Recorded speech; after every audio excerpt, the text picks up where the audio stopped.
Brooks Running has a new shoe for you runners out there. Did you hear that? Better turn up your volume. In fact, turn it up to the max. Introducing the all-new Ghost Max. It's got all kinds of things to make your knees and ankles feel protected, like Max Cushion, Max Soft Landings with DNA Loft V2 foam, and Max Smooth Rides with their Glide Roll Rocker. Feel better on your run with Ghost Max. Learn more at brooksrunning.com. This podcast is brought to you by drunkmummysobermummy.com and made in association with HelloSundayMorning.org, changing the world's relationship with alcohol, one Sunday at a time. Oh, the kettle's boiled. Great. Perfect timing. Should we get started then? I'm Victoria Vanstone. I'm Lucy Good. And this is Sober Awkward.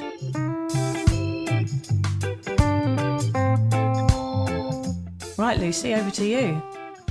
Thanks, Vic. So whatever stage you're at on your sober journey, and Vic and I are at completely different stages, you'll know that life without booze can at times feel, what do you reckon? Awkward. Lucy and I invite you to listen to our podcast where we discuss the realities of sobriety, the good, the bad, the ugly, and the cringingly embarrassing. Our honest and open chats will help you discover what it really means to be sober. Yes, we're here like a dodgy bottle of port from your nan's drink cabinet to take the edge off sobriety. And together we can learn how to feel the awkward and do it anyway.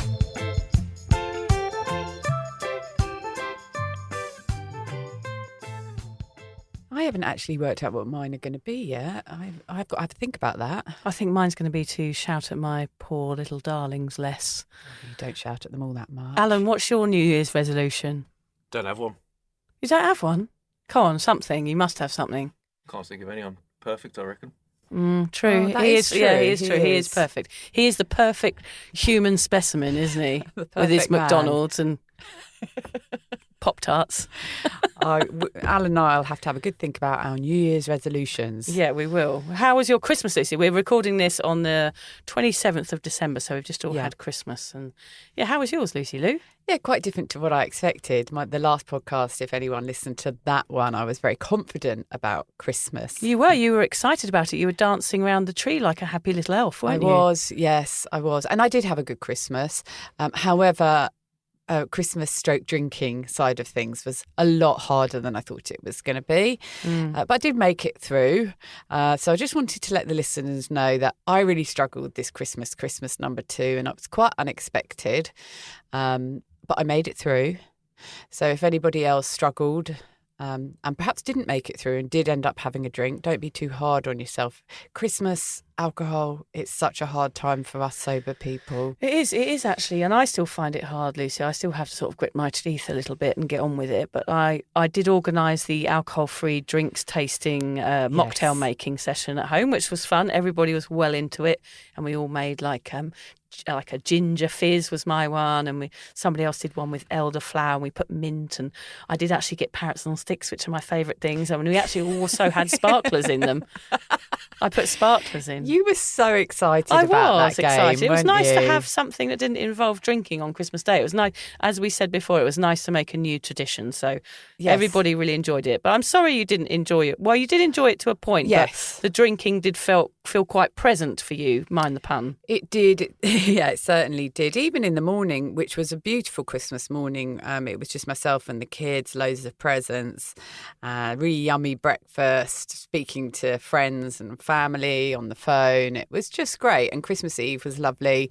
But even on that Christmas morning when it was just me and the kids, I felt it's Christmas Day, I should be having a drink. Yeah, that bucks So fizz. it had already started then. And then at about lunchtime, I gave my kids a lift down to their dad's boat, where they were going to spend a few hours on the boat with him and have late lunch. So posh. Yeah, very nice. Lunch on the boat. Yeah, all very posh. Well, it isn't posh, but they enjoy it, and it's something different for them to do.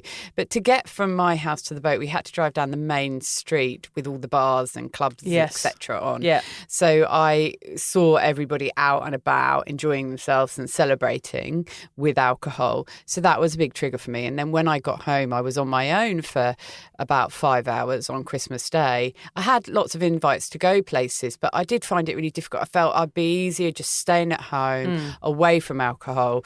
But yeah, I had to actually go back to some of the methods that I used to get through the first 100 days, which is what we're going to be talking about today. So that was really interesting. I hadn't used any of those tools for such a long time. I just hadn't needed them.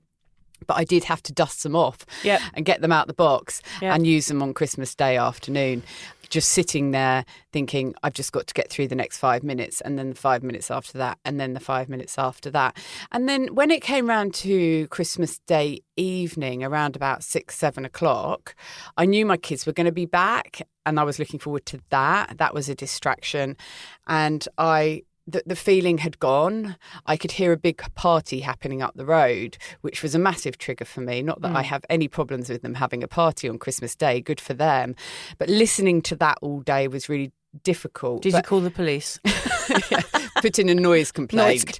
Right, old noise Scrooge. Police. The people down the road are having a party. How dare they? But then the noise of the party changed, Vic, as the day went on. Yeah, it was more really raucous. Yes, it was really celebratory at the beginning, and it sounded really good fun. And then by about 6 o'clock, after a massive day of drinking noises, people, the words were slurred, and I was thinking, I'm really glad I'm not a part of that, but I did need to get through to hear the sort of remnants of the Christmas party going spiralling downhill, and then I started feeling all smug and sober. Well, that's the reality of it. You know, you were missing that first drink, you were missing that feeling of euphoria, but that isn't a reality for us having a nice day and a nice, drinking session on Christmas Day. It would have ended us, with us puking in the toilet and being a total mess and, rolling around in our own vomit. That is what I had to remind myself of. It's good to play the tape forward. We use that term a lot. Don't think about the drink, the moment of the drink. Think about how you would feel after 5 drinks or 10 drinks, because that's, we're people that can't stop once we start. There is no one drink. It's a total fallacy. So you have to think beyond that if you have those cravings. Yes, that's right. And so, Vic, other than the alcohol-free cocktail game, which I love because the kids of the family all joined in with that, and I think that was a really important message. We didn't use anything that tasted like alcohol. We didn't use any of the alcohol-free wines or anything. We just used like fizzy pop and like just fun stuff. So it was just like a cheesy Fanta almost. But what you're doing is you're saying to the kids in your family, look, we can have fun on Christmas Day without alcohol. In fact, we're really, really putting focus on the fact that this is a non-alcoholic game. And I think that's a really good thing for you to do for the future generation of your family. But other than that brilliant game, which I know you'll be doing next year, and I may be strong enough to join in next year. Yes, you were invited. How was your Christmas? Yeah, it was all right. It was good. Crazy Christmas Day, presents, all that rubbish. But unfortunately, my son Fred had another seizure yesterday, which was Boxing Day. So that wasn't a great day. So we're just trying to work all that out again. But here I am. I was in hospital all day yesterday, but I'm here on the podcast trying to get on with things. So he might have epilepsy, which is what we're trying to work out at the moment. So he's starting medication for that. And the week before, so I always seem to have do you remember Baldrick from... Yes, from Blackadder. From Blackadder. I'm a bit like Baldrick. You are a little bit like Baldrick. I've always got something gross going on with myself. Anyway, this week it hasn't been me. The week before, my husband I had to call an ambulance for because he couldn't breathe in the middle of the night. It was totally a random thing. And he just came in and woke me up and said, I can't breathe properly. I was like, oh my God, what is going on? The kids are all asleep. I called an ambulance. He was sort of sitting on the couch, not feeling very well. And I went out to meet the ambulance, and I forgot that I'd put this plastic border up that was invisible on my front door. And I tripped over it, and the ambulance pulled up just as I was spread-eagled like a starfish, face down on the driveway. Sort of wriggling around like a fried egg. Like I was frying. And the ambulance pulled up and I sort of waved at them from the ground.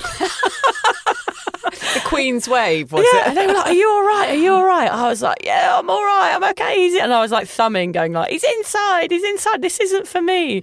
And I managed to get up and just said, look, this is not a drinking situation. It just looked like I was kind of passed out from alcohol on the front driveway. They were probably rolling their eyes thinking, here we go again. Yeah, they've probably been through that 5 times already that day. Yeah. And I was like, no, that's not this situation. My husband isn't feeling well. Go outside. So we've had 2 ambulances called. called to our house in a week, which hasn't been great. But hey, we're all okay and we're here. You've done really well. And we to weren't get here. hungover or drunk for any of those situations. Like I was thinking yesterday when I was, heading to the hospital on Boxing Day, 5 years ago, there's no doubt about it, I would have been hungover on Boxing Day. Yes, and that would have been horrendous, having Fred have a seizure and go into hospital, and you had a hangover. And we've talked about that when it happened the first time. You are much more prepared to deal with life's emergencies when they come your way, and they seem to come quite your a lot way. This year. I said to Vic last night, because we were preparing the podcast, and I said, well, I'll see you in about 12 hours. Can I trust you not to have to call the emergency services? I said no. You can't trust me that ambulances won't be called. Yes, if anyone on the Sunshine Coast needs to call an ambulance and it doesn't come very quickly, it's because Vic's family is clogging up the system with all their call-outs. Yes, unfortunately, but you've done brilliantly to get here today with all of the dramas. This is a kind of like a break in the waves. Do you know what I mean? It's like feels like I just want to come and do this. Yeah, we and enjoy be here. chatting, don't we? Yeah. So, and I was laughing because I spoke to somebody from our group, from my Facebook group this week, and she said when I called her, she was a bit starstruck that I was like her favourite podcaster was calling her. And at the time, I was sat outside Spotlight, almost crying because I didn't have $1 to get a trolley. And there she was going, oh, yeah, I'm so excited that you called me my favourite podcaster. And I'm just like sat in the car in the rain, like the most unglamorous thing you could possibly be doing because you're upset because you haven't got a coin for a trolley. She probably imagines that we've got like nannies and Range Rovers and stuff. Yeah, and me and Lucy spend our days like picking pasta out of carpets and getting glitter out of bum holes. Yeah, or sorting through washing, teenagers washing. Yeah, so there's no glamour here, coming everybody. and doing the podcast is a light relief for us. It We definitely really is. enjoy having the chat, and we enjoy the fact that we might be helping a few people at the same time. Yeah. But what we're going to talk about today is the first 100 days, because it's something that is a really challenging part of your sobriety journey. But looking back, it's also quite enlightening, isn't it? And interesting that on Christmas Day, a couple of days ago, I had to really start thinking about the things that got me through those 100 days. And also because it's coming up to the new year as well, we thought you guys might be interested to know how we got to 100 days. So yeah, because I expect there's a lot of people whose New Year's resolutions are to stop drinking. Yeah, so here we are, like your guiding light. Now, if you've already done the first 100 days of sobriety, don't hit the pause button and hunt for another podcast. We want to talk about this topic for two reasons.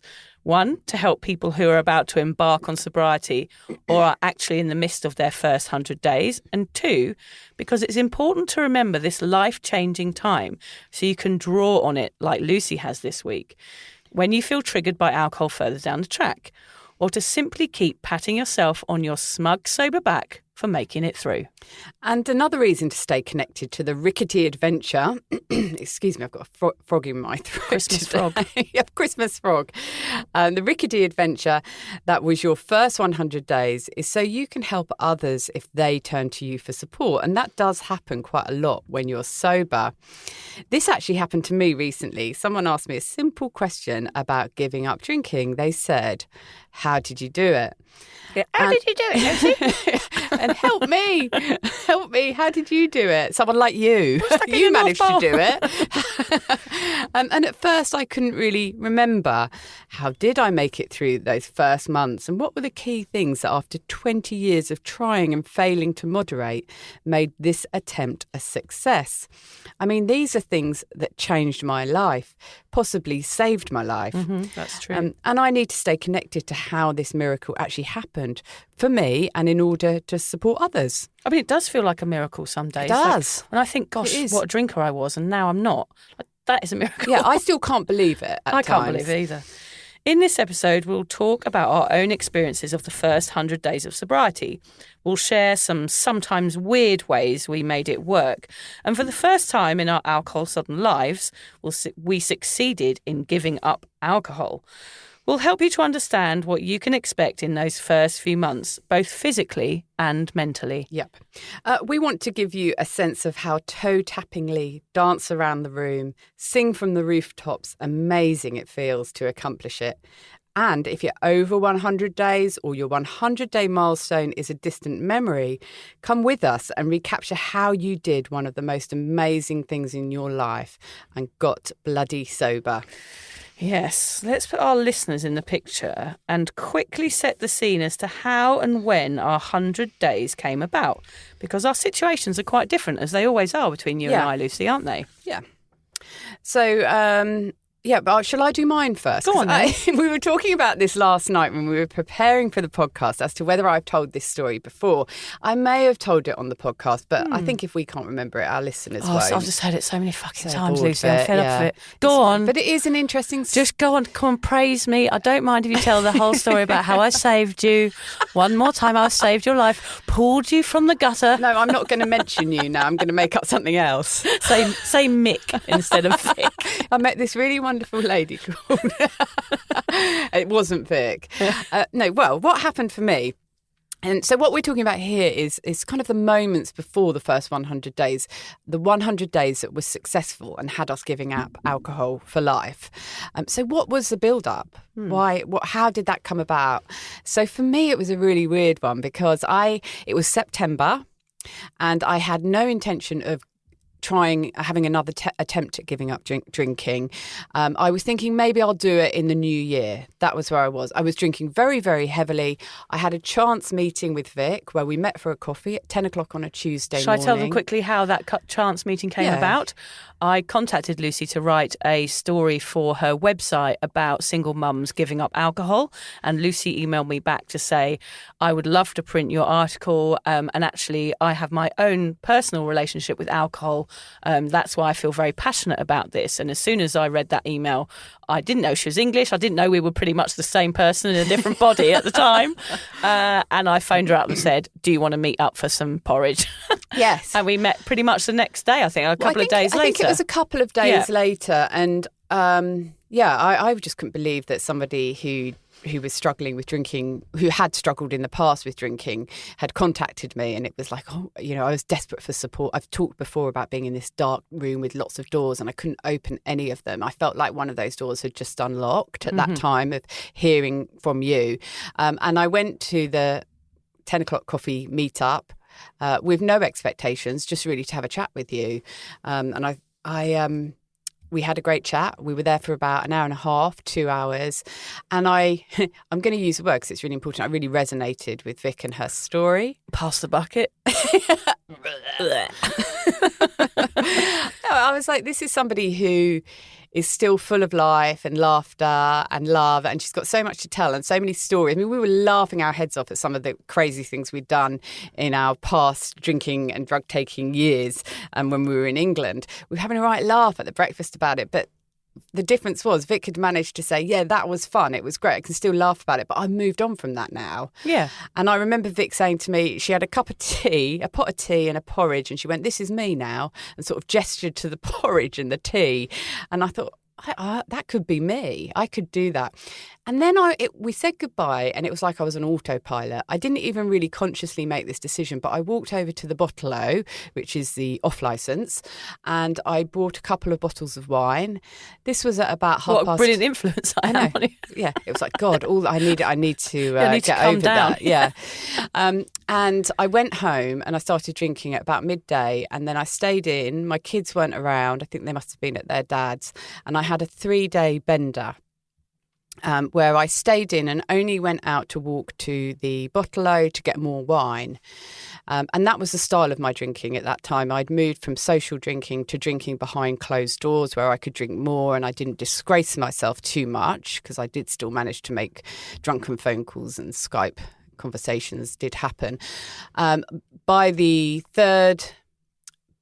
the second evening, I ended up going for a massive walk to the only Bottle-O that was open in my area, which was about an hour and a half's walk away. Walked all the way over there, brought a couple more bottles of wine, came back and actually passed out face down on the living room floor with my winter coat on. Woke up in the morning with my hand still clutching the bag with the wine in, and then just opened the bottle and carried on drinking. Gosh, what time did you wake up and carry on drinking? About about 9 o'clock in the morning. Oh, Lucy. But I knew it was my last hurrah. Mm. But I hadn't even really planned it to myself. There was no real plan there. It was just like I was on autopilot. It's funny that term, the last hurrah, isn't it? It sounds like it's good. Oh, yeah, the last hurrah. A wonderful day we had. It was the last hurrah. Whereas actually the last hurrah was horrific. Is the lowest of the low. Your moment, your rock bottom is a 3-day bender. You're waking up on the living room floor with a bag of wine and you continue drinking. So that last hurrah is not a great thing. It's not a good thing. But then what happened was I went to bed that night, woke up the following morning, which was the Friday, and I stopped and I haven't drunk again. Amazing. So it was That's really the weird start. because the interesting thing about that story is that a week earlier, I had no intention of giving up drinking. I didn't even know a week earlier that I was going to get sober a week later. It's amazing Came out of because nowhere. what we talked about with Sober Dave is that thing, what you were talking about earlier, Lucy, is like you are unconscious for many, many years, and that is physically and mentally. And then suddenly something clicks and you become conscious, and you become conscious of what alcohol is doing to you and doing to your life. And that's when you really feel really strong, is that moment between unconsciousness and consciousness. Yeah. Because you just go, I know what this is doing now. I understand it. I understand that alcohol isn't working for me anymore and I need to stop. And I know some people have all these ups and downs, and some people, stop and start and stop and start. But for some people, you suddenly do reach that consciousness and you know it's game over. Yes, and that was where I was, and it came out of nowhere. And I believe that for many people who have struggled with their drinking habits over a long period of time, and you've reached all these rock bottoms where you've done horrific things that should have made you stop drinking, suddenly it just comes upon you like it did to me out of nowhere, and you just get sober because it's your time. Yeah. Yeah, and it can be about timing and therapy. Timing and therapy. Yeah, you do need support. It's not just like, bang, it comes out of nowhere. Yeah, I wait don't for need that. to drink again. Yeah, don't be waiting around. That might never happen. But yeah, so that's an interesting story because I had no intention of giving up. And not only did I give up, but it was my successful time, my only successful time in 20 years of trying. Yeah. It's different, my story, because I didn't have like that moment. It took a while for me to get to that moment. As I said, it took therapy. So but I knew I had got to the point with my drinking after waking up with a terrible hangover, with a 6-week-old baby crying in the background and a 4-year-old like running around on the landing, and me not being capable of caring for them. And I knew that something had to change. My children were my opening door, like you say. So I did, after my first child, I did try 4 years of combining motherhood and booze, because there's that transition that takes place between party girl and mum. And that's, no one prepares you for that. You're 1 minute you're out at, a club in Ibiza, and the next minute you're at home on your own, very, very isolated. We've talked about that a lot before. And that's how I felt. I didn't know how to escape this new role that I'd taken on, which I actually found quite boring. I love my children, but I did find motherhood very boring and very, very lonely in the beginning. And my only way, of course, was to drink. So yeah, it did reach a point with me where I went, because of anxiety and because of the shame and guilt of being a drunken parent, I, had to reach out for support. And those two worlds collided eventually after 4 years and the birth of my second child. So yeah, I actually reached out and got therapy. That's where my 100 days started. Yes. When I went into that therapy, I was planning on continuing to drink. I thought, right, I'm going to go in there and she's going to tell me that I'm not so bad and that actually I'm going to learn how to be a better drinker and moderate. That's what I was hoping. And I did have a moment in there where I realised that sobriety, after digging into my past and all the things that have happened in my life, I realised that actual full sobriety was an option for me. And that was my timing. It took 8 weeks or 10 weeks or towards the end of the 12 weeks of sessions. But there was a point in there where I went, right, actually, I don't want to drink anymore. I became conscious and I realised that actually I don't want this to be part of my life anymore. I am fed up of it. So that's when I started to change. I'd become bored of failing, bored of letting people down, and I wanted to be a better mum. So that was it. That was my goal. And I knew that I had to give up drinking. So my 100 days started during therapy. Yeah, so just to condense down what we said, your 100 days started, your successful 100 days, should we say, because there were many attempts at 100 days or giving up to some extent that were failures. I lasted, the longest I'd lasted before that, Lucy, was about 3 days. Right. Wow. Yeah. Yeah. So I'd never given up drinking this before. Was a huge jump. I'd never considered it. Why would I give up drinking? It was the only thing I knew. Yeah. Yeah. And you just didn't think you'd be able to do it, so No. why try? Yeah, I couldn't imagine life. Like, how fucking boring would that be? Yeah. But you went into therapy, and that was what jump-started your successful sobriety journey. And Absolutely. For me, it was about meeting the right person. I didn't necessarily need that therapy, although I did have some. But what was the most powerful thing for me was meeting somebody who could help me through it. Yeah. Two different things. Different things, but both worked. They both worked. And there's many other things that might jumpstart that sobriety journey for the listeners as well. But we just wanted to share what they were for us because they are quite different. And it's interesting because a lot of people think you have to set a date. Yeah, and be like a big dramatic thing. Yeah. A big build up to it. You don't have to do that. It can just happen. And in fact, I've found that most people who have been successful, it's just come about and it's like, it's your time now. But I think it's always the questioning starts. I think that's always the first point that you reach in any of this before the 100 days even start. You know, I was questioning for that whole 4 years after my first child. Once the questioning starts, you know, that is where you begin the journey. Once you realise that I'm questioning it, therefore perhaps I have a problem with it. So yeah, it actually goes back further, but you have to reach that really interesting turning point. It does, yeah. So let's start talking about how we felt in those first few months, as well as discussing how other people might expect to feel. And I'm talking mentally and physically. So I've actually gone on to Google. It was my turn to Google some stuff. You're so clever, Lucy, going onto that Google machine. I idolise you and I copy everything you do. Yeah, I'm not surprised. I got a little sentence here about mental symptoms, which actually is really makes a lot of sense to me. So basically, mental symptoms, if you're giving up alcohol use overloads the brain with dopamine, while also reducing the brain's dopamine receptors in the process. When you first quit drinking, the lack of dopamine and diminished receptors can lead to feelings of sadness and hopelessness. Yes. So that just pre-warning, that is how you're going to feel. Yeah, pre-warning that you're going to feel like drinking. Yeah, like you're going to feel sad and hopeless. Yeah. And what do you do when you're sad and hopeless? Pick up a drink. Yeah, bring that joy back. Yeah, it's not the answer. But hopefully that helps people to understand that this is stuff that's happening in your brain. It is really something that's going on in there. Yeah. And you'd have to be superhuman to avoid those feelings. Yes. So it's about saying, I'm going to have these feelings. I've just got to get through them. I've got to work through them.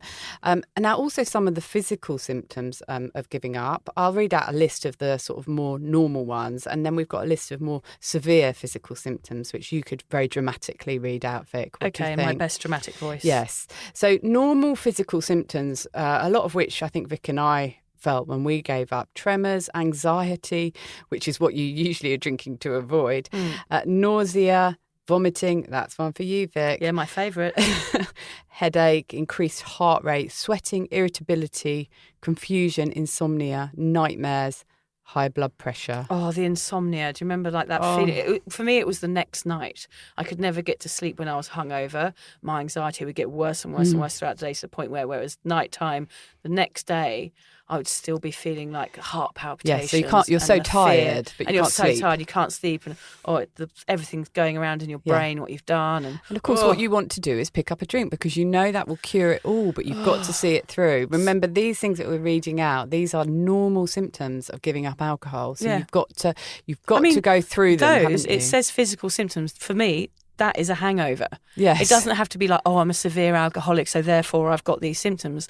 All of those symptoms are involved for everybody when you have a hangover. Yeah. So, yeah, I've experienced all of those every time I've been hungover. More severe physical symptoms considered medical emergency. So if you have any of these, you know, you need to call an ambulance. Do probably. a Vic and call an ambulance. Yes, and if I'm not using services already. Extreme confusion. I get that most days. Extreme agitation, a fever, seizures, tactile hallucinations, such as having a sense of itching, burning or numbness that isn't actually occurring. Auditory hallucinations or hearing sounds that don't exist, visual hallucinations or seeing images that don't exist, excessive sweating, increased heart rate, high blood pressure and fast respirations.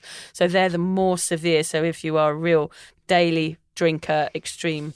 We say extreme, but I mean, I don't know where the line is drawn, to be honest, and you'd have to work that out for yourself. Like if you're feeling that you are more extreme and you're having some of those symptoms, you definitely need to contact your GP or even call an ambulance.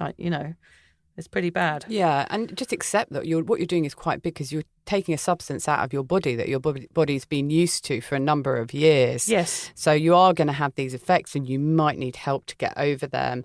But now what we're going to talk about is more of our own personal experiences with these symptoms and how we actually felt when we first gave up drinking. Yeah. I felt really kind of embarrassed, honestly, Lucy, when I gave up drinking. And I've told you before, I never told anyone for 18 months because I just thought that my whole personality had been flushed down the toilet along with that last bottle of wine. I know exactly what you mean. I was like, oh my God, I'm totally numb. I have no humour left in me. Yes. I have nothing. I am just like a statue. Yeah. I just felt like there was nothing going on. The lights were on and no one was home.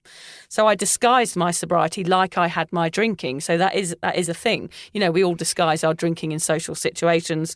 I disguised my sobriety in social situations by still holding on to a bottle of Heineken or whatever it was, because I just couldn't face telling anybody because it was my identity. Did you find that when you were touching a bottle of a can of Heineken, your sense of humour came back? No, I still didn't have one then. Didn't make any difference. Yeah, I didn't tell anyone I had given up. I didn't feel like it was anyone's business as well. It felt so personal to me. It felt like I'm doing this for my 2 children and my husband. Of course, I've had a 3rd child in sobriety, little Freddie, so that is very exciting. So things, it felt really lost and confusing at that time, but it developed into being something wonderful as well. So that's what we're saying in this whole podcast is like, you're going to feel all these horrible things and it might feel awful, but it will end up being something amazing, which it did for both of us. And I actually felt like I was stronger alone. I felt like I didn't need to explain myself to anybody anymore. This was my thing. I was doing it on my own. I didn't care if anyone didn't understand. I really felt that from the start, which I think truly helped me, because people's opinions suddenly became irrelevant to me. Whereas before, everything was about pleasing everybody. And then as soon as I became sober, I was like, right, actually, no, this is about me now, and I have to do this for myself. And I was very staunch with that. I was staunch with people's opinions not mattering anymore. And that is a huge weight off my shoulders. But I did stay at home a lot reading, quit lit. I mean, that helps, staying home a lot when you're, originally sober, to avoid places that you originally went. But also I thought like the more difficult thing was that I did feel like the only binge drinker that had ever given up drinking. So of course I felt those feelings of not being accepted anymore and people thinking that I was an extreme alcoholic. So I did still worry a little bit about that because I didn't know that socially acceptable alcoholics like myself actually got help.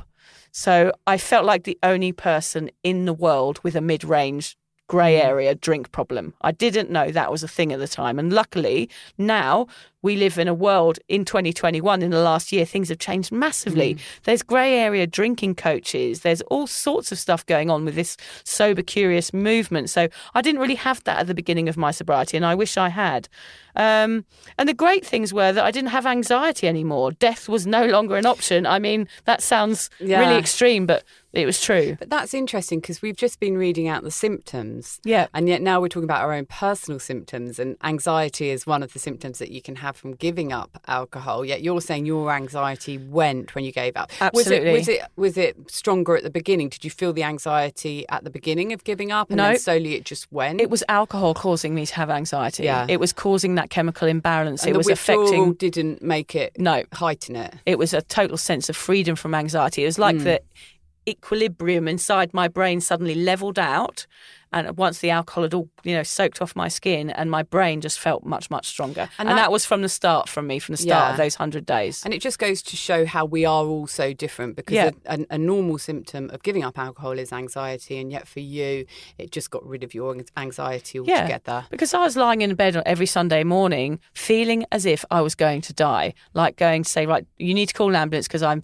mentally feeling like I'm going to die. I'm going to stop breathing. Another ambulance. Another ambulance. I'm going to swallow. I actually thought I was going to swallow my tongue. because I couldn't breathe. I didn't know what was going to happen to me. I thought I was having a brain tumour. It was completely out of control. But as soon as the alcohol was gone from my body, that disappeared. And I was able to look forward to things again. I was able to change and grow. I didn't suffer anymore because my suffering was done. That's how it felt. That's what we're talking about. You know, I was able to breathe again and start to live my life. It sounds cheesy, but it's true. And I was secretly in that 18 months on my own.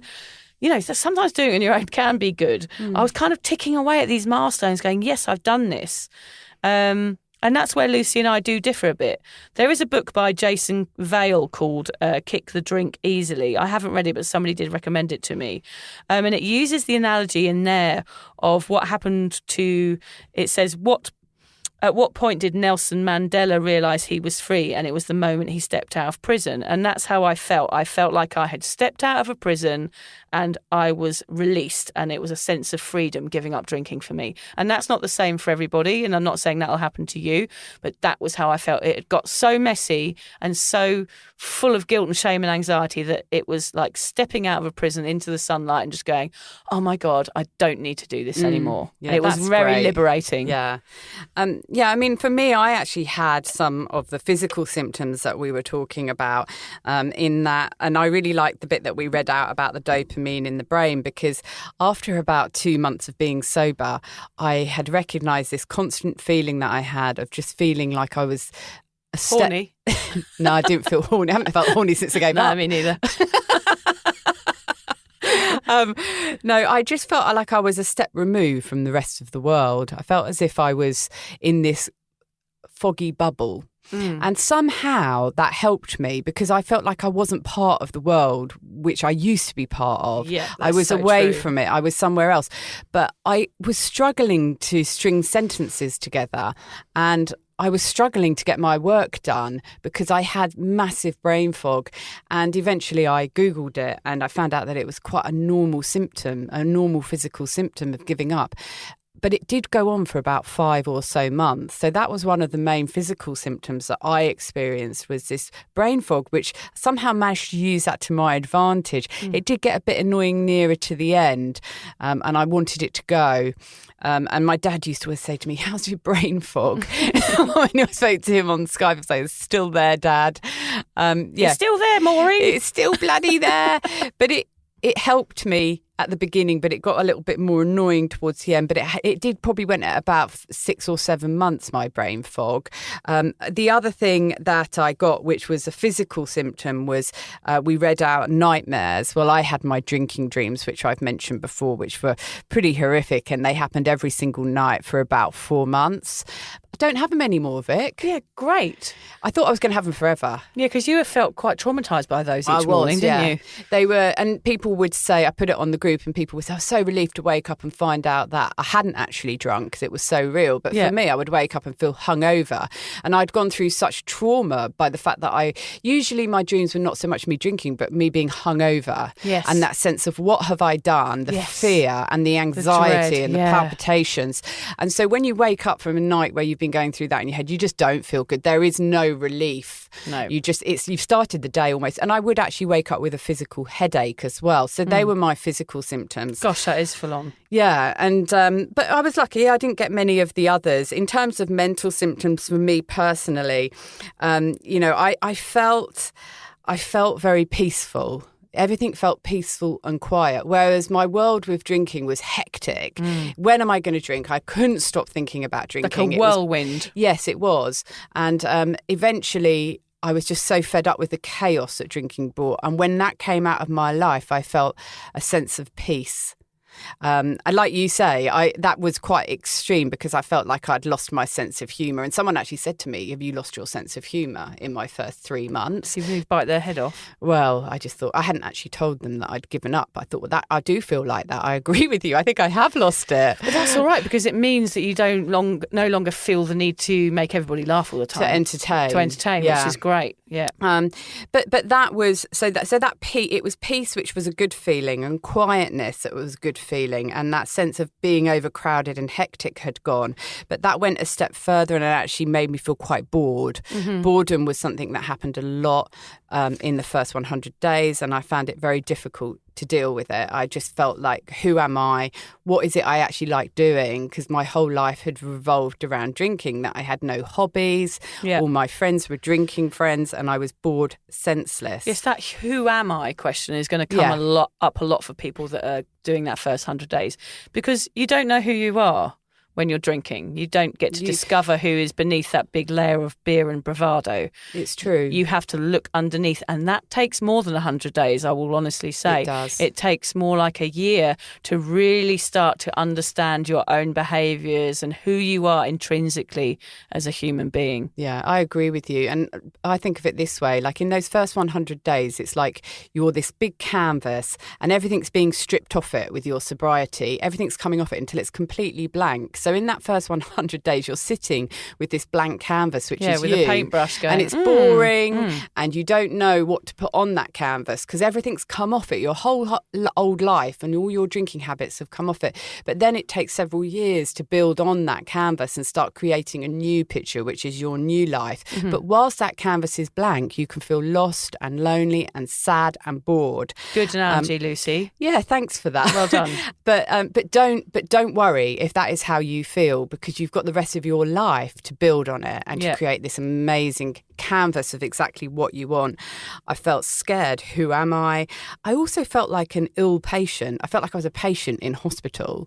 The brain fog, and just generally just feeling so kind of odd and like weak, yeah. And just I knew that I had a disease and I was healing from it. Okay, yeah, so it was going to take your body a few weeks in that first 100 days to sort of try and repair itself from the damage that you've done. Yeah. Even if you don't drink that much, there's still damage being done. So you have to sleep when you feel like sleeping. Yeah. And just do what you need to do to get through. And, you know, that loneliness that we talked about, I just wanted to mention again because it felt like I'd lost my best friend. I really felt like I'd lost a friend when I gave up drinking. And that does bring in these feelings of loneliness. And all the feelings that I'm talking about are feelings that make you want to pick up a drink.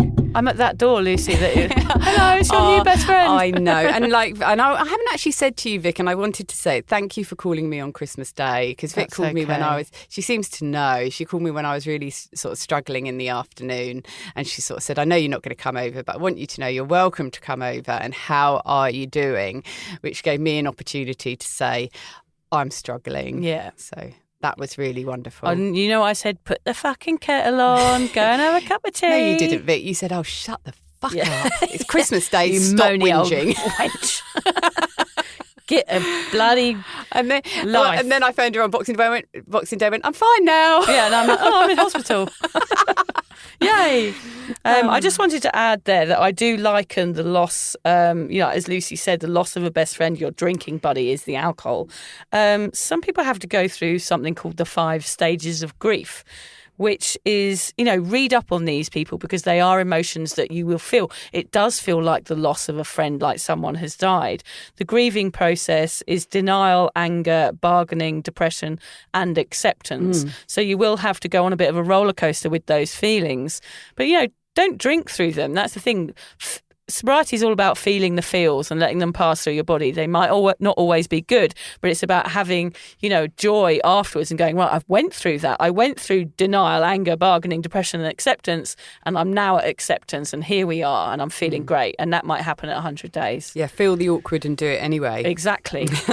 So there's no denying it. These are pretty desperate days, and to get through them took desperate measures. Let's talk about some of the real lifesavers that got Vic and I through. Yeah, mine is remembering hangovers, remembering that anxiety. Like, why would I ever drink again when I really focus on that, and seeing people hungover and seeing people drunk? Like, that is a good reminder.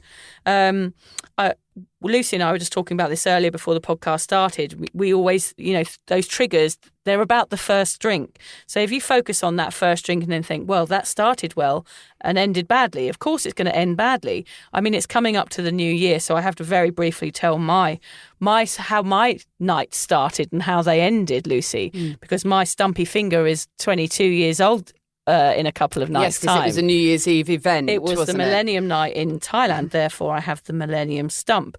So my night, I remember that night starting well and me going out and being happy and wanting to not drink too much and enjoy the night. But I ended up rolling around in the sand like a chicken schnitzel and being absolutely wasted, and at 4:00 in the morning lighting a firework and blowing my own finger off. So that's really the reality of drinking for me there, that story. It starts well, I have one drink, it starts with me having 10 fingers and ends with me having 9. Yeah, I mean, you don't want to do it too often, you won't have any fingers left. Exactly. Yeah, like Jeremy Beadle. So that's a perfect example of like thinking the night through, playing the tape forward, because that's how it ends for me. If I think about that, it never ends well.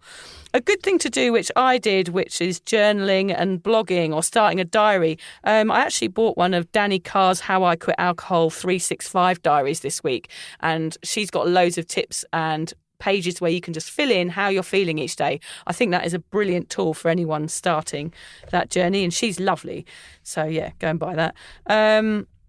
Have lots of tea in the house, do lots of exercise, early nights, early mornings. I'm going to add a blog post to this, which I did on choosing days over nights, Lucy. That is something I consciously did. It's like my exercise class in the morning. I do my socialising there, and then I go to bed at 8:30. So choose your days over nights. It doesn't have to be about the party anymore. It can be about enjoying the daylight hours and doing all the stuff you want to do in that time. Instagram, I always say what a great help that was getting through. Murder mysteries, recovery TV. I recently watched Louis Theroux's Drinking to Oblivion. I mean, programs like that, how far it can go with drinking. I mean, I talk about being a socially acceptable binge drinker, but on that show, it shows where socially acceptable binge drinkers end up, and that's in hospital with liver failure. And you thought you were socially acceptable, but were you? The things that you were doing, blowing off your finger. Yeah, it's outrageous. On all fours in the middle of the dance floor with people dancing on your back. Is that a socially acceptable thing to do? I thought it was. You thought it was, but looking back, it wasn't. Probably wasn't. And so another thing that really helped, and I know it's helped Lucy and I, because she's been volunteering for Lifeline, and is what we're doing on this podcast is helping others. Sometimes taking the focus off yourself when you become sober can be a great help. So just focus on something else, whether that's talking to a friend or doing volunteering or something like that. It will help you. Just taking your mind off the sobriety for a moment. Otherwise, it can be all-encompassing, can't it? It's like, oh my God, it becomes very, very intense. And so meet people like Lucy and I did with comparable stories. Tell your own story. I love telling my story on podcasts, like on other people's ones. It gets a bit boring retelling the same stories over and over again, but I'm happy to do that if I feel like it's going to help someone. And that reconfirms for me that my behaviour was out of control. Yes, telling that horrendous story once again. Yeah, and actually just screaming into pillows until it passes. That can help. Yes. I've got some unusual lifesavers that got me through the first 100 days. Looking at the list in front of me, because I made some notes, I'm a bit worried that I might actually put people off trying to get sober, because I did some really boring things, but they were the things that it's like to me work watching the traffic in England. It's those sort of things, isn't it? Traffic on the M25 to make myself feel good. Yeah, that's about as horny as I get nowadays, Lucy. Traffic on the M25. Oh, there's a Citroen coming up. What year is it? 1984. Look, one of the really unusual things that I did, and I had no plan to ever do this in my life, I started knitting. I think it was because drinking is such a monotonous thing, just picking up that drink and taking a sip over and over and over again, sort of all afternoon and evening. I wanted something that was equally as monotonous. Yeah, good idea. So I started knitting, and it really, in fact, I think it was the lifesaver that got me through. I knitted and I knitted and I knitted. I made scarves for people. I didn't do anything complicated. I took pleasure in going to the shops and feeling the wool and buying the ones that I liked. And I even made a little clothing label, a Sober Sally label that I stick onto the scarves and give them to friends and family. They, I think they all hide them away. And my family in the UK dig them out and take photos and pretend they've been wearing them all day. They'll have them hanging over the coat rail when you visit England next time. Can you find the scarf? I'm just going to put it on. Put it out. But no, knitting, amazingly, I'm not a crafty person, but that really helped me. The monotony of it was something that was brilliant. And keeping your hands busy, that's a really good thing. Keeping your hands busy. I started playing Scrabble on my phone. So I would sort of alternate between Scrabble and knitting. God, dear, As I say, I became quite boring. Soda stream drink, I needed something to drink that wasn't alcoholic, and I just couldn't find what that was. I'd love my tea, but I needed a cold drink. I don't like sugary drinks, so I went and bought a Soda Stream, which I recently donated to Lifeline, but I used it. I don't know how many canisters I went through in my year of sobriety. It saved me. It was one of those things I just used and used and used until I didn't need it anymore. I ate heaps of Mars bar ice creams. Yum. I treated myself to a massage every 2 weeks. I was like, every time I got through another 2 weeks, I'd go for a massage that cost me $80 for an hour massage, and I had no guilt. I was like, I've just done another 2 weeks. Yeah. Every time I went for that massage, I felt better each time because I'd been sober longer. And it's good to, that reminds me there, it's good to put away the money that you think you might be spending on alcohol, put it in a little piggy bank, and then go and do stuff like that. Yeah, nice things. Go and Treat do nice yourself. things that you wouldn't normally do. Yeah, and massage is nice because you do feel quite lonely Yeah. and you're not picking up random men down the pub anymore. Yeah. So it's nice to actually have the feel of human touch. Yes, yeah. So that does Did help. you get a happy ending then? No, you did those for I women. do get to go to that sort of massage parlour, Vic. Oh, I do. I work But at one. I did find that it was really helpful. I know now, looking back with the clarity of being sober, that a lot of the reasons that I drank was for escapism. Yeah. It took me out of my world. And so I used other forms of escapism, and that was sleep, reading and Netflix. While I was drinking, I used to take a lot of Valium because that helped me sleep when I had palpitations and I couldn't sleep because of anxiety. Gosh, amazing how one drug leads to the other like Exactly right. And I still had a lot of those left. And I have to admit that I struggled with those for a little bit in my sobriety because I couldn't sleep. But eventually I've managed to knock those on the head as well because I just loved the escapism from sleep, which is why I was taking them, which was the wrong thing to do. Yeah, try not to do that, people. I Yeah, mean, that's it's not sobriety if you're still taking Exactly Valium right, or Xanax yeah. or any of those things or any of those other drugs. For me, even weed. I mean, I don't condone taking any other drugs when you are trying to get sober. I think you've got to be clear. You're not going to get any of the benefits of sobriety if you're still partaking in other recreational drugs. Yeah, that's right. So Or pharmaceutical ones. Yeah, it's true. You just don't. And now, I mean, I never take anything at all. I simply don't need to. But it was about Tic-tacs, that's about the most exciting thing. I knocked them back with a that glass and me of Mount water. Franklin mango. I've got the mango one today. Just being patient. It was learning about patience. That's sitting with it, Vic, that you were talking about in the stages of grief, and just saying, okay, this is just one of the stages. This is one of the feels. I've got to sit here. And I do remember sitting in my living room because I didn't want to watch anything on TV. I didn't want to listen to any music because I wasn't even sure who I was and what I liked anymore. And I was just in a silent room with the clock ticking, thinking, I've just got to get through the next 5 minutes. And I was actually doing that on Christmas Day as well. But and also planning. Plan your days if you're struggling. Yeah, so you don't have to do that. So you don't have to do that, but also so that you've got a little guideline of how you're going to make it through each day, and you have got things lined up to help you. One of my lifesavers was having met Vic's social sober group. Yeah. I used to go every weekend to meet up with them, and probably every week I would meet up with Vic. So that was plans that I made to get me through those difficult days at the beginning. And without making plans, you can get a bit lost and you can go off track. Yeah. Getting through the first 100 days and then continuing not to drink is nothing short of a miracle, as we said, in our eyes. Since both of us have been trying unsuccessfully to give up drinking for 20 plus years. So what made it different this time? Why did it work? I mean, there's only so many times, we've kind of gone through this, haven't we? There's only so many times you can fuck up without addressing it. It is time.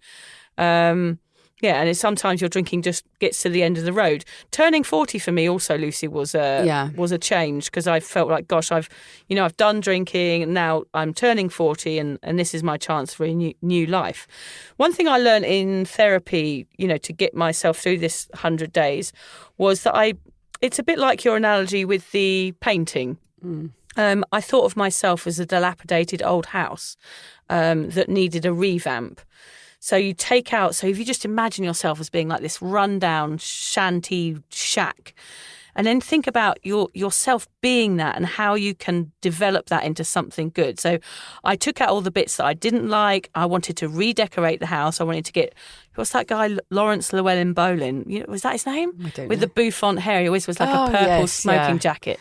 I want him to come round with some like scatter cushions and lay the new foundations for my life. So you basically knock down the old you and you rebuild from scratch, which is what I learned to do in therapy.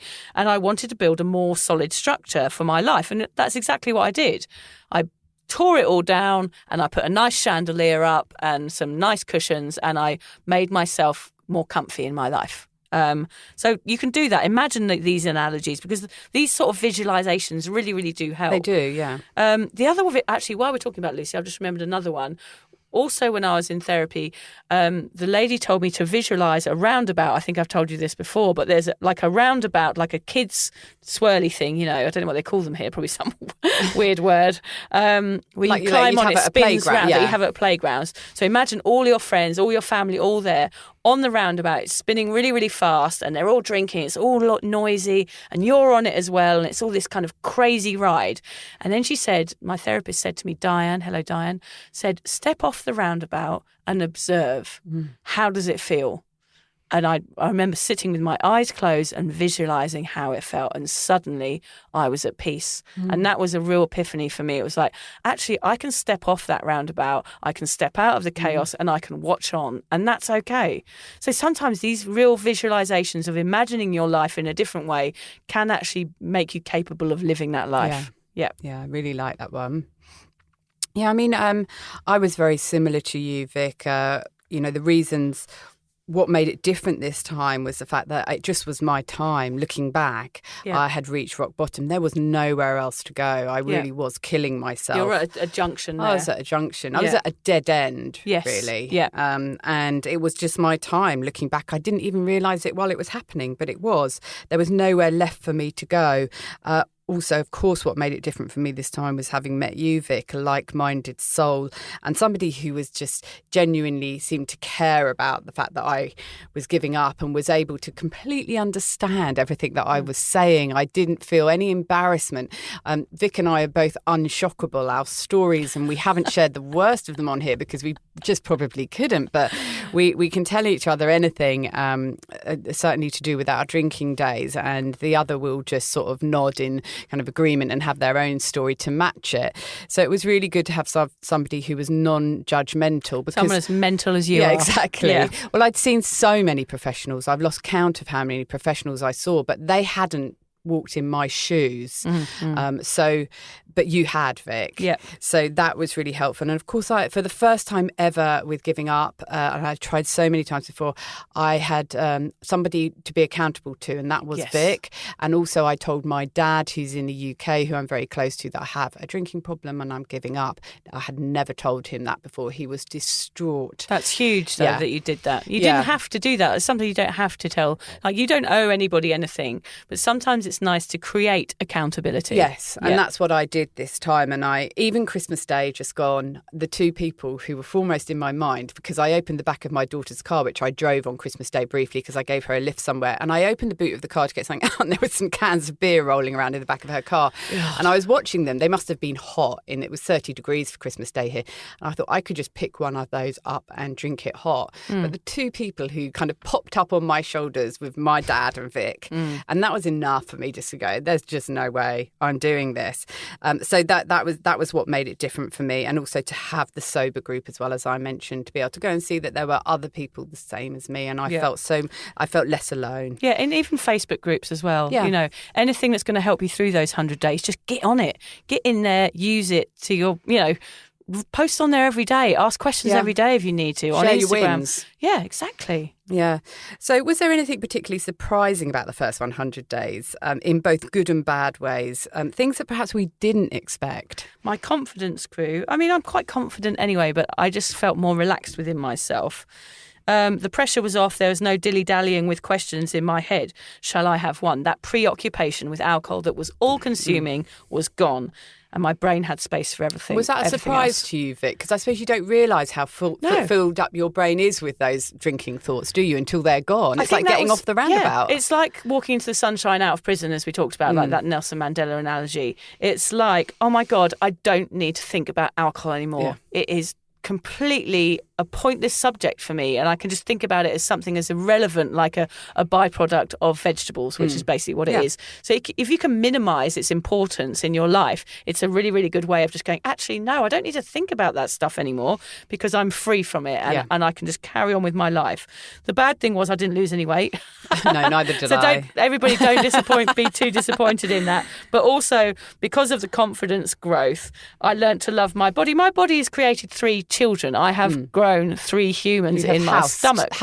Homed 3 children. In How this wonderful is dilapidated that? old house. Yeah. I am what I am now, and there's more of that attitude in sobriety. I am what I am. I have sexy love handles. My husband loves me. That's all that's important. Yeah.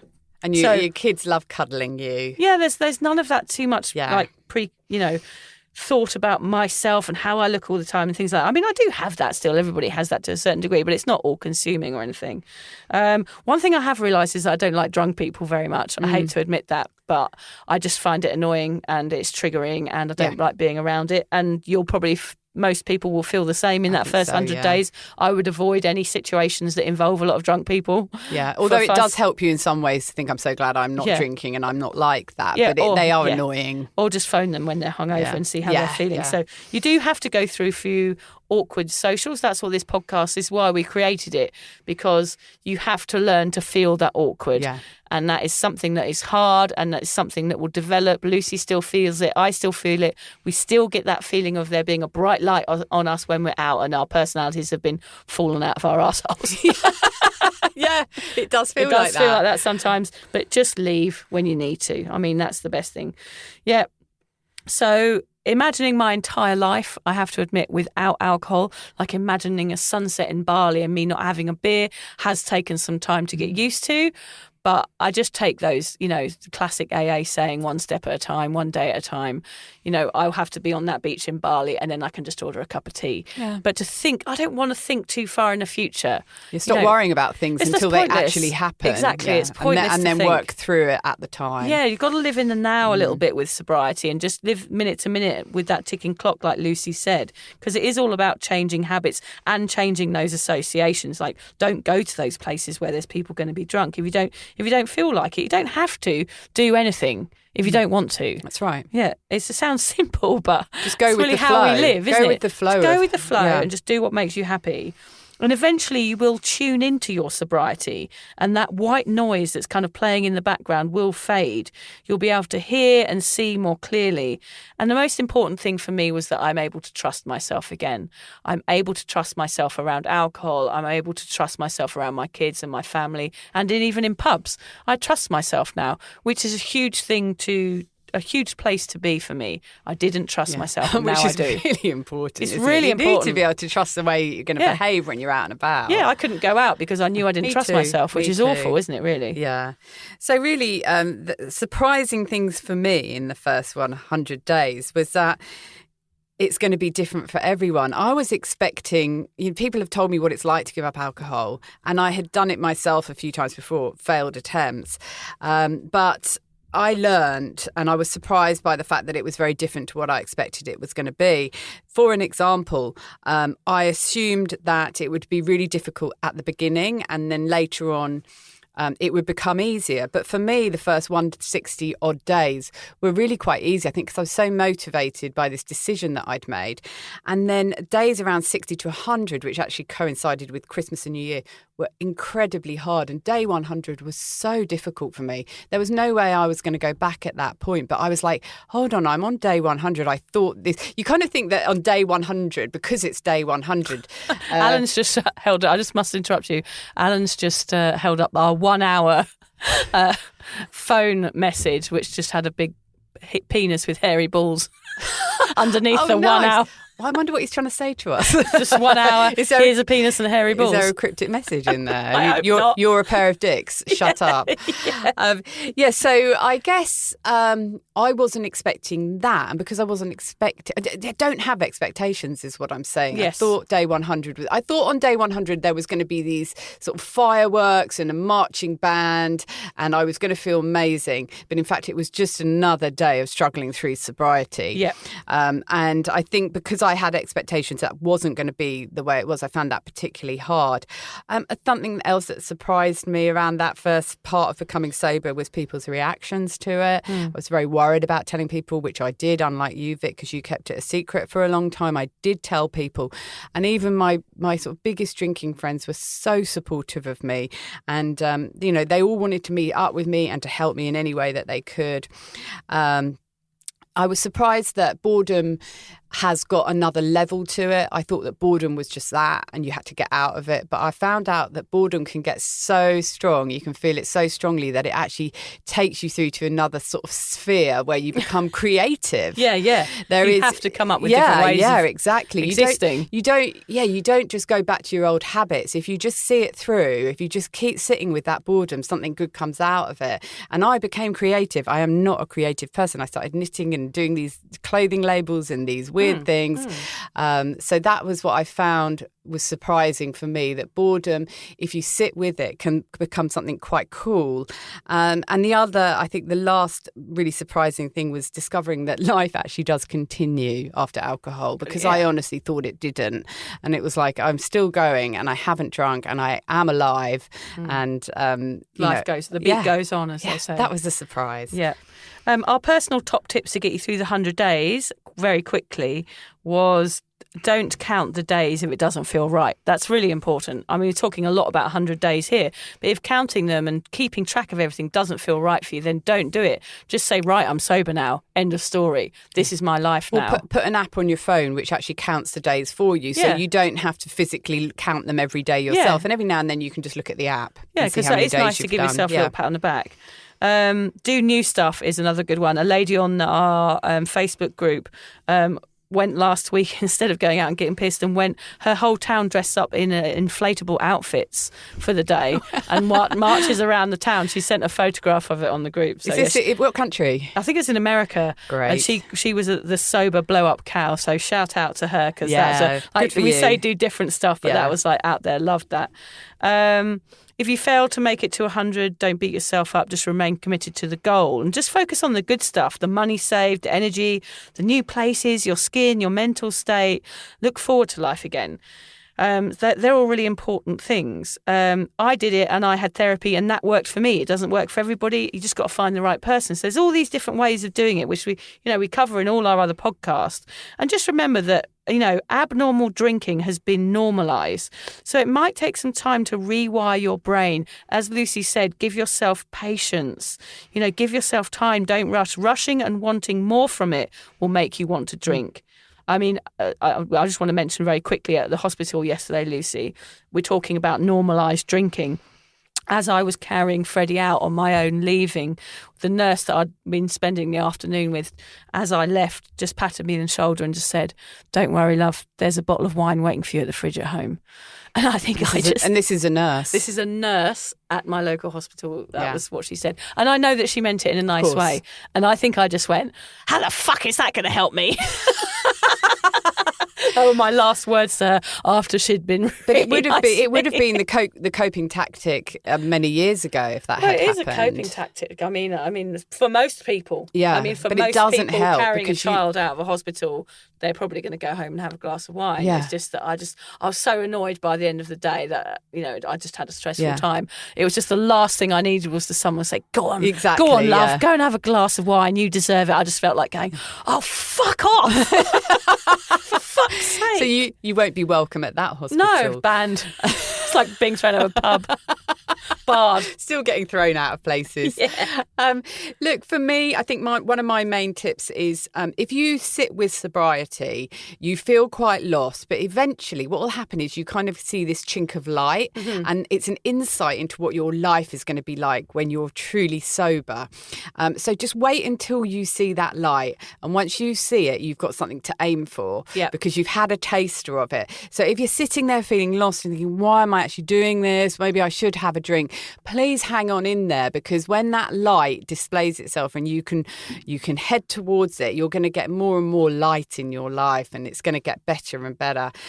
Another tip from me is to do just one thing. I know, Vic, you were talking about getting up and doing exercise, and I really agree with that. But at the same time, so many of us big, heavy drinkers are extremists. So when we give up, we want to be super healthy and we want to start exercising. We want to lose weight as well as giving up drinking. We want to meditate. We want to do this. We want to do that. Don't worry about anything else. Just concentrate on the fact that you are not drinking. You can do all those other things. You've got the rest of your life to do them. I started meditating once I'd been sober for 5 months. I didn't do anything else apart from concentrate on not putting a drink to my lips. And I suggest that's what other people do as well. One thing only, don't drink.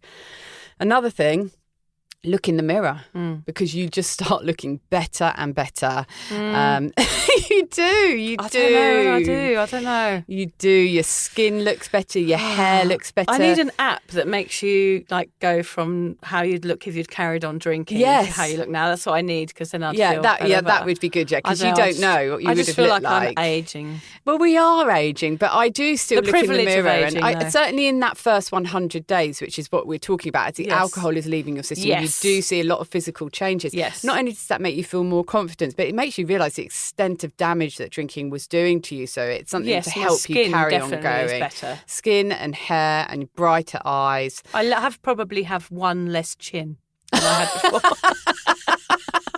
Yeah, but I thought it didn't help you lose weight, did it? No. That was the drinking chin that's gone. The donut chin is. I mean, we've talked about just treating yourself with things like massages. And another thing to do is recognise that you're a trailblazer here. You're part of something big and something fairly new. And you might feel a bit lonely in your mission to get sober because it feels like no one else around you is doing it. But I tell you, I think it was Faye from Intoxicated. She said it's a bit like veganism. Everyone will be doing it soon, and you're going to be at the front. You will have done it already. So just remember that. You're up front doing something that's really cool. Yeah, and your story's going to help other people like ours is, you know. If you're a trailblazer, really that means you've got something to say and you've got something to tell that's going to be helpful.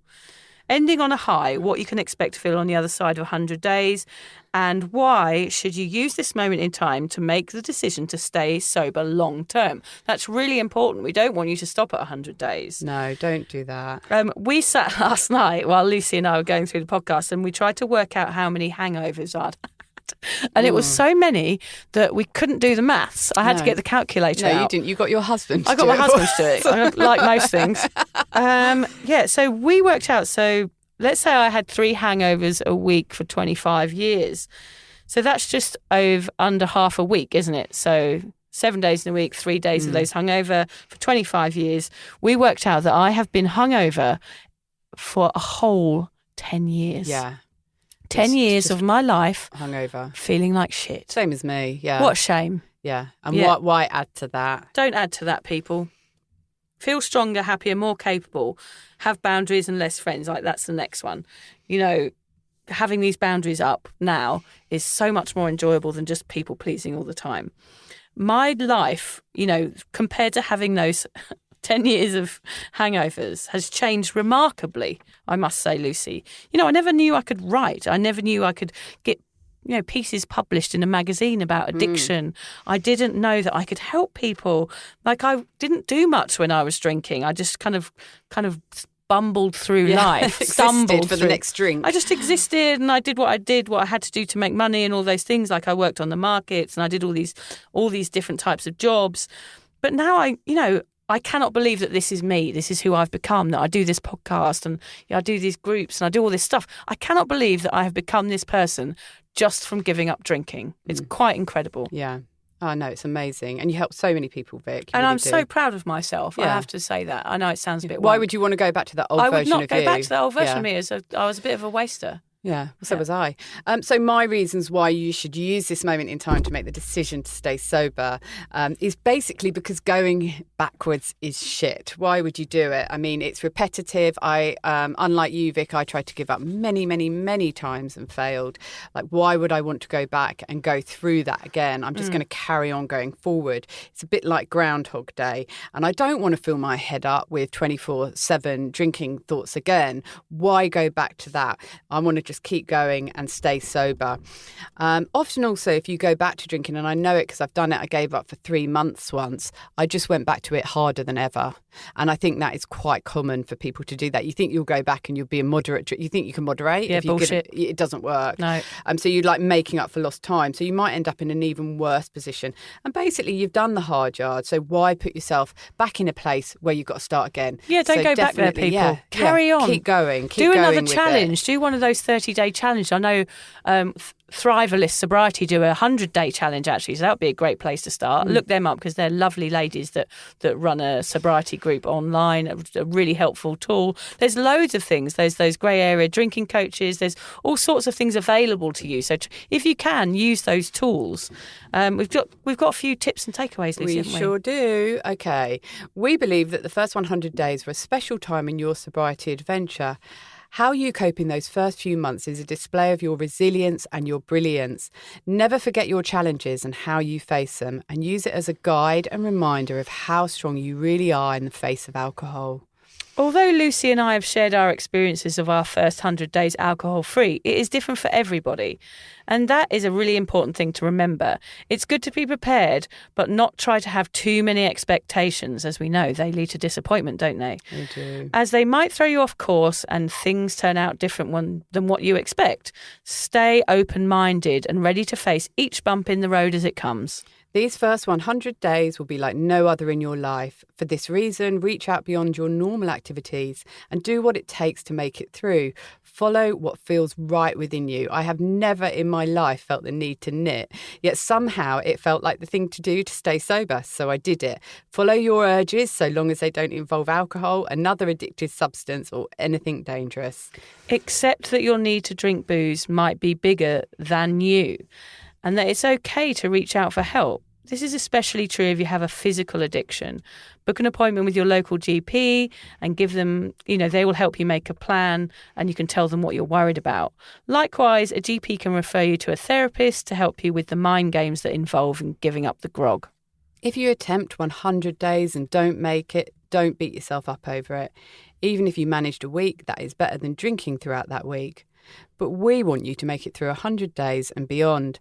Assess what worked for you and what didn't, and use this and maybe some of the tips Vic and I have suggested to arm yourself for your next attempt. Remember, sobriety is the gift that keeps on giving. Giving up booze for 100 days is a freaking amazing thing to do, but it won't bring you to the true reality of sober life. For this, you need to keep going.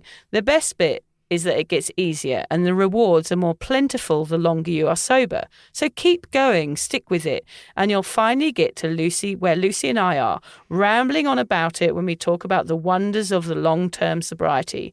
You have to live it to believe it, and the only way of starting off the starting block are those first 100 days. And remember, no shame here. As our saying goes, fucked up but trying to be better.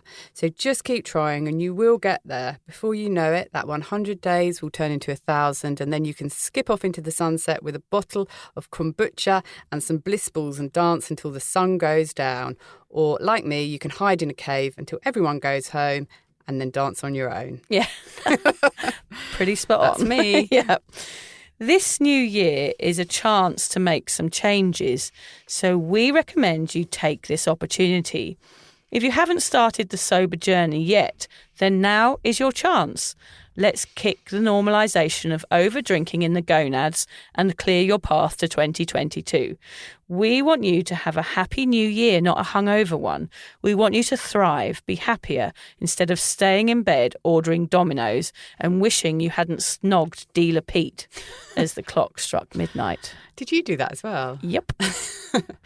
Yeah, and we'd also like to take this opportunity to let you know how much we appreciate you, our listeners, and all the support that you've given us. Your emails, likes, comments and reviews mean this little podcast is getting 20,000 downloads a month, which we can't really believe, can we, Vic? No. Not sure how that came Amazing. about. We are so overwhelmed, and it's your words that keep us motivated. Please be sure to pop onto iTunes and give us a review, as this really helps us to get the message out there. Have you got any goals for 2022, Lucy? I haven't thought about it yet. Yeah, mine's to shout less at my children, like a rabid howler monkey. I feel different. I think being sober going into a new year, you're not constantly thinking, I need to improve myself. I'm quite content with who I am and how things are sort of trotting along. What a fabulous, that is a fabulous representation of a sober person right there. Yeah. You don't even have a resolution. You're just happy with how it's going. Perfect, exactly Lucy. right, yeah. The quote today is by Melody Beattie. The new year stands before us like a chapter in a book waiting to be written. And for people who are listening to this when it's not their new year, remember you can start your first 100 days at any time of the year, whenever the moment takes you, just do it. Just get on with it. I'm not going to read the book of the week because I think that was a lovely way to end the podcast, Lucy, by that lovely quote. The new year stands before you. So, guys, take the opportunity if you can, because we can assure you that a sober life is much better than a drunk one. Yeah, it is. Thank you, everybody. Happy New Year. Yeah, Happy New Year, everyone.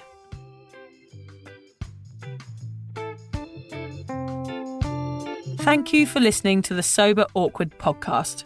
If alcohol is affecting your life in a negative way, if you're struggling to moderate or your hangovers are causing anxiety, it might be time to reach out for help. Contact your local doctor, a therapist, or connect with your local AA or sobriety group. Vic's got one. Yes, go onto Facebook and just search Drunk Mummy, Sober Mummy, the group. Lucy and I both agree that even though this journey can be awkward, it's definitely worth it. And if we can do it, you can too. For more support on sobriety, head to Vic's website, drunkmummysobermummy.com. And Lucy runs an online space to support and inspire single mums. Find out more at beanstalkmums.com.au. Finally, if you've enjoyed the Sober Awkward podcast, don't forget to follow, subscribe, review, and share it with your mates. Don't make it sound like they have to, though. No, they do have to. I'm not doing all this for nothing, Lucy. No.